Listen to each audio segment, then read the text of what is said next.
Welcome to Ruins and Haunting Heritage. My name is Dr. April Bisa. I'm an associate professor of anthropology at Vassar College, and this is my archaeology seminar for the fall 2020 semester.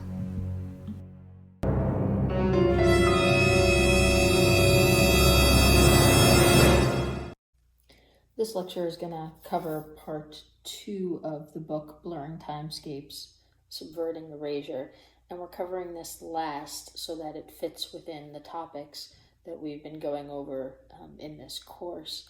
So this part 2 includes a chapter about a landscape in Michigan that is haunted by the presence and absence of a certain rock, the museum that is haunted by the specters of the science and the collections that had been done to create it in the past, and an individual archaeologist who is haunted by her family, her community, and her Métis nation in Canada, although at the end she's not really as haunted as much as she maybe has become one of those haunting the rest of us. So these chapters help to reinforce the last lecture on returning to what archaeology is, and that archaeology is about artifacts on sites and sites on landscapes, and how together we can see the past in the present on these landscapes through these sites and these artifacts that persist into the present, even though our ideas of supermodernity is that anything old is not valuable and therefore should be erased. Ruins are a primary way of being able to see that that's not always true, and therefore it confronts us. These ruins confront us and our ideas about ever focused on the future, and that the future is the best thing, that there are things in the past that need to be remembered, to be recalled, and maybe some of the past isn't as bad as some of the future will become. So we're going to start off with the chapter by Lawton on recognizing ghosts in the rural Midwest. And on page 61, Lawton says, "When ghosts appear, it usually signifies that something is wrong." Right? So ghosts are supposed to be unsettling. You're not supposed to be happy to see a ghost, right? So ghosts are that something is not right. Occasionally, ghosts can lead us to recognize the hard truth of our colonial past, especially in America, in the United States. Perhaps they can lead us to being better neighbors and more community-minded individuals. Learning to see ghosts can often come from understanding and recognizing tragic histories. So this pairs very nicely with the chapter we'll end our discussion about this book on. So Lawton is talking about Chiansing, Michigan, which is Algonquin for the place of the big rock. And the name is, according to Lawton, commemorating something that is no longer there. The rock had been destroyed by settlers, and on page 62, Lawton says, "The things we miss are the very things that haunt us the most." So this entire town's name is taken from something that is destroyed in the past, but the town kind of persists, and the name kind of persists. But it's a little more complicated than that, because they kind of replaced one rock with another, which is not the same rock, and then therefore tried to erase the fact that the big rock was taken away and erased. So on page 65, oral histories of the stone, the original big rock, still exist around the area, even though its physical remains were carted away long ago. Chiansing clings to mementos of its identity by transforming a commonplace boulder into the big rock. This boulder, the replacement, the fake big rock, lies in the yard of Big Rock Elementary School. But this narrative forgets that the actual chisin, word for rock, was destroyed. The river was altered for mills and the trees felled for lumber. The trauma of colonialism was made all the more painful by the subsequent changes to the land itself. So the fact that the original rock is gone and missing is not something that can be hidden from the people who know. But for people who don't know the past and don't know settler colonialism and don't know this town and this community, they're like, what are you talking about? The rock is right over there. But that's not the rock, right? That is your attempt to say, don't pay any attention to the past, right? There was no injustice in the past. Don't worry about it. Here, any rock will do. So on page 62, going back a little in the reading here, time and time again, those perpetuating violence towards Native Americans during westward expansion of American colonialism would wash their proverbial hands clean with stories promoting their innocence, riddled with excuses for their brutal conduct. So no, we didn't take the rock away. No, you're mistaken. It's the same rock, right? Instead of saying, yes, things happened in the past, and this is what happened on the landscape, and therefore we can never replace the sacred big rock. Also on page 62, Lawton says, archaeological materials often provide haunting reminders of a time long past when the land was the home of another people with a different way of life. So sometimes all it takes is digging beneath the surface in a way where you could actually recover what's there to keep that context and association across the landscape, across the site, which is different than what amateur archaeologists or looters or collectors do. They just dig straight down, so they don't get this lateral landscape appreciation for how things relate to each other.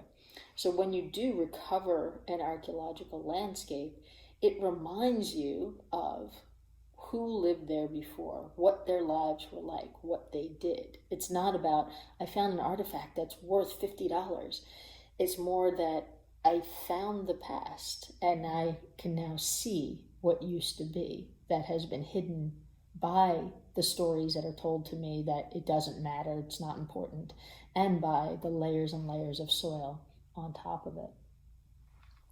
On page 63, Lawton says, to understand the ghosts of a place, you must first know its history.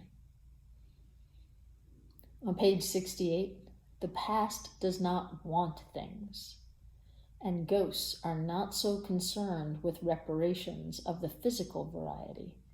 They simply wish for the truth of what happened to be recognized. So that doesn't mean that there shouldn't be reparations, things shouldn't be made right in the physical world. But the ghost itself and the ghost story associated is often calling for people to remember. And then what happens is what happens after that in the physical world. So think of a ghost as we're trying to remind you that something bad happened here, something wrong happened here. So on page 69, changing the present often begins with sharing those silenced parts of history, those parts that have been avoided or dismissed, by recognizing unpleasant chapters of colonial American history. One can learn the nature and origins of those powers that continue to abuse the disadvantaged. So what we don't want to do is say, oh, that was the past. That's over and done with. Get over it, right? We want to say, oh, well, if it's still haunting us or you or this place, then we need to know more about what happened and be sure that that same sort of violence or trauma is not being supported in the present. How do you do that? It depends on each and every trauma and each and every issue that's there. So we're going to glide gracefully into Nicole Burt's chapter on museums and teaching in museums and the ghosts of physical anthropology as an example of that.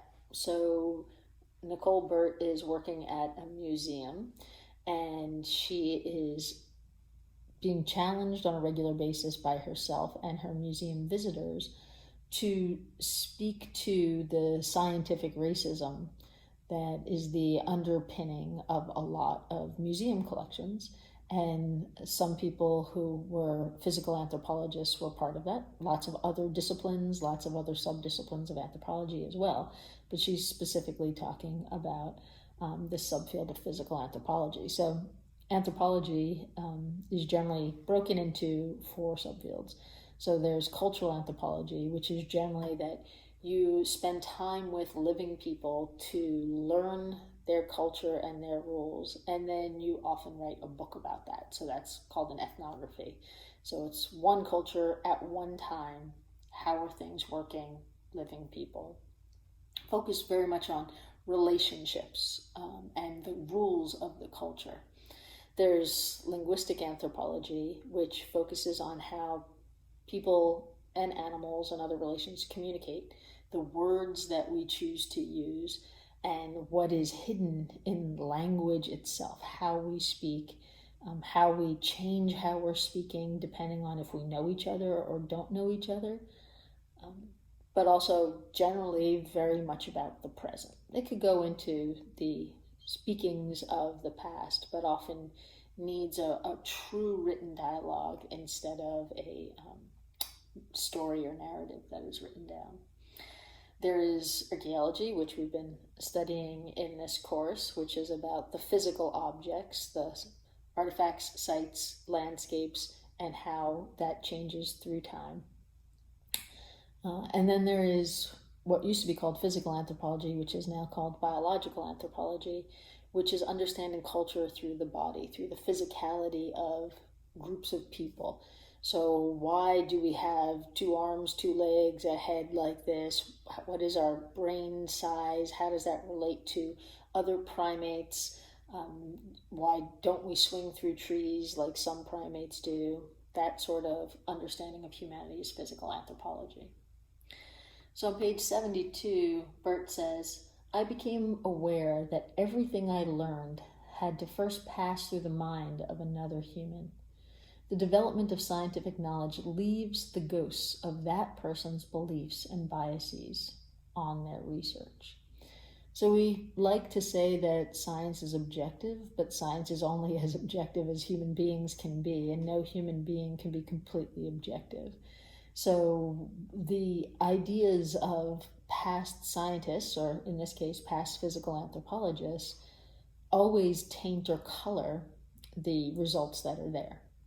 And this isn't just anthropology. This is, I used to be a chemist. I know firsthand that the things that the chemists are about, the things that they care about, the things that they see and don't see, will taint how they do their chemistry. And the company that I used to work for was part of developing things that went on to hurt people, right? But we say, oh, that wasn't their intention. But it is, you develop things to do things, and it's your job as a scientist to know what you're doing. So every form of knowledge has passed through another person and therefore has some of their ideas wrapped around that knowledge.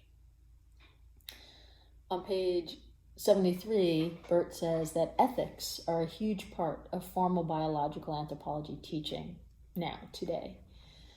But Bert's work as a curator at a museum puts her in constant contact with visitors who do not have this training in the dialogue about how the ethics of the past and the ethics of the present are very different, or even just what ethics are and how it relates to research. So Bert began to wonder, why is there such a disconnect between the ethics of her field, biological anthropology today, and what people perceive them to be? And she said it's because there's a haunted history. So once people learn what they're going to learn about any field that isn't the field that they're going to continue in, they generally stop learning about it, and they believe that what they learned is true for all of time. So I stopped learning about chemistry, so I don't know what the current chemistry ethics are as far as developing new compounds and new products that might harm just as many people as it might help, if not more. So therefore, chemistry is stuck in a certain time for me. So anthropology is the same way for lots of other people. if they don't study anthropology or archaeology, they believe whatever they learned back whenever they learned it is the way of all anthropology or archaeology. So because there is this entanglement of physical anthropology with racist science of the past, a lot of people believe that anything that is labeled physical anthropology is racist. So that is a larger discussion to be had. And since this is not a physical anthropology or biological anthropology course, we won't have it right here. So on page 74, Burt says that science educators often assume that the public knows the science is no longer done in a Victorian model, but that this does not seem to be true. So the audience doesn't know that we've critiqued, we've learned from mistakes, and we've worked hard to try to not repeat the mistakes of our ancestors in our chosen field. She says often what persists in memory is a specter of a past idea rather than the embodiment of new practice. In this way, old ideas rejected by science can continue to haunt and undermine modern interpretations and ethics. So what do? You can't just say, you're wrong, you're wrong, you're wrong, you're ignorant, you don't know better. We have to see that the majority of people who don't do what we do, regardless of what you do, don't understand what you do, and often have some sort of caricature idea of what it is. So because she works in a museum and interacts with the public, she has an opportunity here to address this in the work that she does, and maybe even a responsibility to address it in the work that she does. So on page 75, Burt says that museums are a ghostly landscape, haunted by past scientists and their specimens. Often museum ghosts are more visible to practitioners than to patrons, and museums are powerful stewards of knowledge. The authority of the museum gives its truth precedence over other ways of knowing the past. So in some ways, museums that aren't constantly updating, because they're so well respected by the public, are part of the reason why things like anthropology are haunted. Because if you go to the American Museum of Natural History in New York City, you see displays that were created by cultural anthropologists like Margaret Mead in the 1920s, 1930s, 1940s, frozen in time. So when almost 100 years have gone by and anthropology has changed what it has done, and cultural anthropologists rarely make museum exhibits anymore, especially like that, it's hard to teach that when that's what your museum is, right? So museums are powerful stewards of knowledge, but they also help to lock knowledge in a past, because museums rarely update as fast as the profession does itself. So on page 75 to 76, Burt says, by ignoring a haunting, we as practitioners may not understand why a community is not engaging with our work. So she says people who work in museums are both more aware of the ghosts of the museum, but also possibly more likely to say, but it doesn't matter because we've improved, we're different, we're better than our predecessors, which is part of this idea of modernity, that the future is always better than the past, but I'm not going to get back into that. But if we ignore it, if we ignore these specters of racist science, and then we wonder why there aren't more people of color in archaeology or in museum studies or so forth, we kind of reinforce that colonial root that, it doesn't matter. But it does matter. It matters a lot, and that's why we've changed. So therefore, it's not about running away from these ghosts, but it's about confronting them head on and using the ghosts to make sure we're doing better and to make sure that we're teaching other people the better. So on page 76, the museum is not only a repository for biodiversity, but also a place of cultural memory for both ghosts we welcome and those that frighten us. As practitioners, we know that we are constructing a story for the public, but this is a two-way process. The other active agents in this space are the museum visitors who come with their own expectations, agendas, and ghosts. The ghosts summoned by each visitor will be personal, formed from the intersection of the place mixed with their own personal experience. As practitioners, we need to be aware of how history lives differently within each visitor.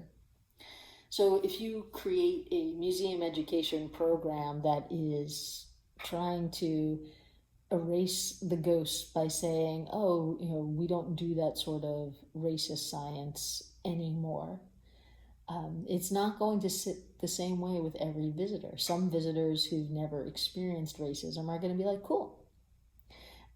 Some that have experienced racism are going to say, hey, that display right behind you, that still rings of racism to me.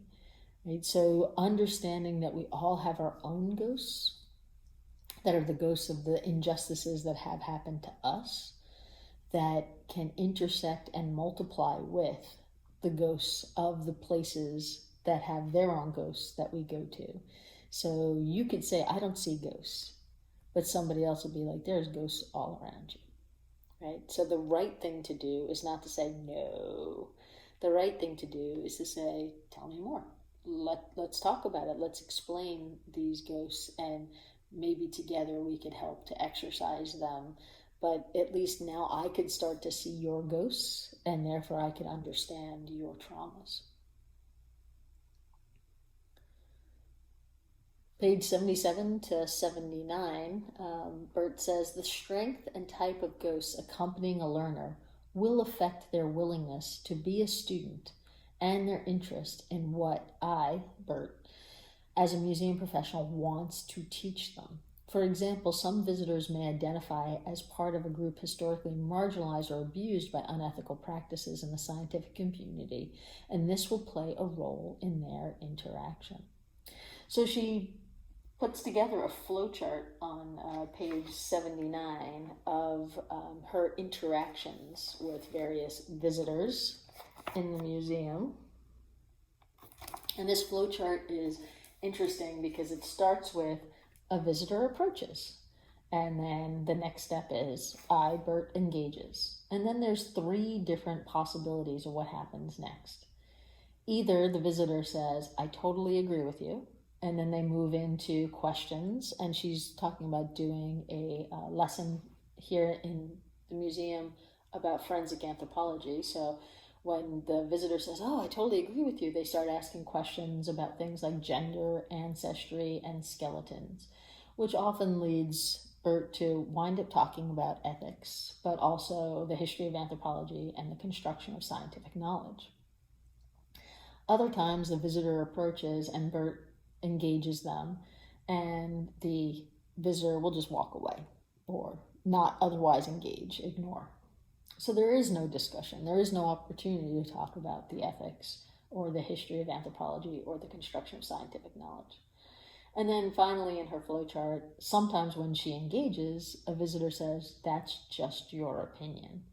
And there might be some questions that are asked one way or the other, but it often ends in a rejection of what Bert is trying to teach. So the ghosts in that last one, that's just your opinion, and I reject what you have to say. It might be that the ghosts that individual sees are undeniable and very persistent for that individual, that there is no way of exercising the ghosts in the setting that's there.